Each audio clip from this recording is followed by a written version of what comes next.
Southwest Airlines is making major cost-cutting changes that could impact passengers' flying experience. The company announced it's stopping operations at 4 airports and slashing flights at others. Southwest CEO said in an interview with CNBC he's also considering ditching its single-class seating and reconfiguring cabins. Zach Wichter joins us now to talk more about this. He's a consumer travel reporter for USA Today. Good to see you. Yeah, thanks for having me on. Good to be here. So what's sparking these changes and when will they go into effect?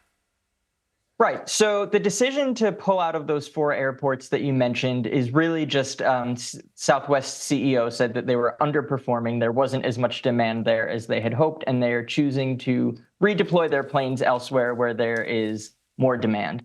The bigger change that you mentioned is the potential to change the way that their planes are laid out and the way that they do boarding. Southwest kind of famously has been a single-class airline pretty much forever.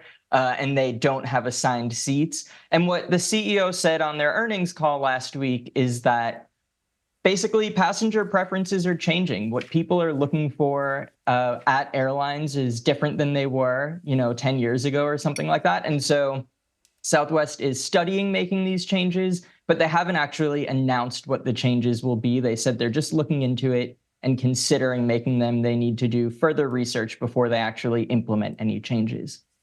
So Southwest is getting less than half of the anticipated Boeing planes expected this year. How is that going to impact customers?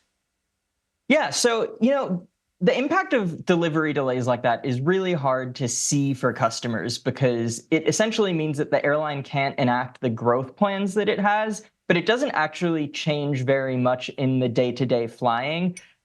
Typically, if nothing else, it means higher than ticket prices would be because the airline isn't able to fly as much and their capacity is constrained. But it's really hard to kind of prove what the exact impacts are because we don't see what their operation would be like if they had those extra planes now. So how significantly will these changes then impact passengers who fly Southwest and who love it? Yeah. So the flying changes, again, really hard to pinpoint what that's going to look like for passengers because we don't see what it would be otherwise. If Southwest does change the way that it configures its planes, and if it does change the way that it does boarding, that would really be a huge shift. I mean, this is one of the main things that differentiates Southwest from its competitors. Southwest not having assigned seats is really kind of a huge part of its brand. And so for Southwest loyalists, that would be a huge shift, and it would definitely take some getting used to. All right, Zach, thank you very much.